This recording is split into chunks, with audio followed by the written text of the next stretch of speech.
கோயம்பேடு போயிட்டு வந்தது என்னென்ன வாங்கணும்னு பார்க்கலாம். இது வந்து ஸ்பைசஸ் வந்து கொஞ்சம் வாங்கியிருந்தோம்னு சொன்னேன்ல, அதெல்லாம் இதுதான் நம்ம வாங்கின மொத்த வெஜிடபிள்ஸுமே இதுதான். வெஜிடபிள்ஸ் வாங்கிட்டு வரதை விட அது அந்தந்த இடத்துல எடுத்து வைக்கிறது தான் பெரிய விஷயம். வீட்டில் கொஞ்சம் கவர் இருந்தது, டிமார்ட்டில் இருந்து எடுத்துகிட்டு வந்த கவர் கொஞ்சம் இருந்தது. அந்த கவரில் எல்லாத்தையுமே வந்து எதெல்லாம் வந்து ஃப்ரிட்ஜில் வச்சா தான் நல்லா இருக்குமோ அது எல்லாத்தையுமே வந்து ஃப்ரிட்ஜில் வச்சுட்டோம், கவர் போட்டு கட்டி. எதெல்லாம் வந்து வெளியே வைக்கணுமோ அதை வெளியே வச்சுட்டு இருந்தோம். இந்த பச்சை மிளகாய் எல்லாத்தையுமே வந்து நம்ம காம்பு எடுத்துகிட்டு தானே வைப்போம். இஞ்சி வந்து மோஸ்ட்லி வெளியே தான் வைப்போம். நிறைய இருந்ததுனால கொஞ்சம் கவரில் போட்டு ஃப்ரிட்ஜில் வைக்கலாம்னு சொல்லிட்டு கொஞ்சமாக வந்து ஃப்ரிட்ஜில் வச்சோம். அதுக்கப்புறம் ஒரே ஒரு நீளமான ஒரு கத்திரிக்காய் இருக்கும் பார்த்தீங்களா, ரவுண்டாக கட் பண்ணி ஃப்ரை பண்ணுவோமே, அந்த கத்திரிக்காய் ஒன்று இருந்தது, அதையும் எடுத்து வச்சோம். அதுக்கப்புறம் பூசணிக்காய், கேரட்டு, பீன்ஸு, வெண்டைக்காய் இதெல்லாமே வந்து ஃப்ரிட்ஜில் வச்சா தானே நல்லாயிருக்கும். அதனால் இதெல்லாமே ஃப்ரிட்ஜில் வச்சுட்டோம்.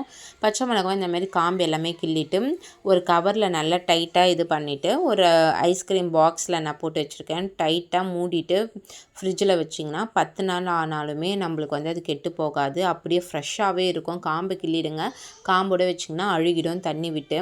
அதுக்கப்புறமா உருளைக்கிழங்கு, கருணைக்கிழங்கு வெளியே தான் வைப்போம். வெங்காயம், உருளைக்கிழங்கு, கருணைக்கிழங்கு, இஞ்செல்லாம் வெளியே தான் வைப்போம். இது வந்து தேங்காய் எண்ணெய்ன்றது 60 ரூபான்னு விற்றுருந்தாங்க, இதுவும் வாங்கியிருந்தேன். அதுக்கப்புறம் இது வந்து ஸ்பைசஸ்லாம் வாங்கியிருந்தோம்ல, அதில் வந்து மணத்தக்காளி விதை வாங்கியிருந்தோம். அதுக்கப்புறம் சிக்கன் மசாலா, பெப்பர் மசாலா வாங்கியிருந்தோம். இது வந்து சேமியா மாதிரி செய்வோம்ல, சேமியா மாதிரியே தான் இதையும் செய்வோம். அதனால் இதை ஒன்று வாங்கியிருந்தோம், ஷேப்பாக இருக்கும்ல அது. இது வந்து 10 ரூபா தான். இது பாதாம் பீஸன் இது வாங்கியிருந்தோம். இது வந்து திராட்சை, கஸ்தூரி மேத்தி வாங்கியிருந்தேன். இன்னும் இதை செய்யலை. இது எப்படி எதுக்கு பன்னீருக்கு மட்டும் தான் போடுவாங்கன்னு தெரியும், ஆனால் இன்னும் அதை செய்யலை. இது கசகசா சொல்லியிருந்தால ரவை மாதிரி இருக்குது, குருமாக்கு மட்டும் தான் யூஸ் பண்ணுவாங்க அப்படின்னு சொல்லிட்டு அதுதான். பாருங்கள் எப்படி ரவை மாதிரி இருக்குது, ரொம்ப ஃப்ரெஷ்ஷாக இருந்தது. ஆனால் எல்லாமே இது சோம்புமே ஃப்ரெஷ்ஷாக இருந்தது. நம்மக்கிட்ட வந்து ஸ்பைசஸ் போடுறதுக்கு எந்த ஒரு பாக்ஸுமே இல்லை.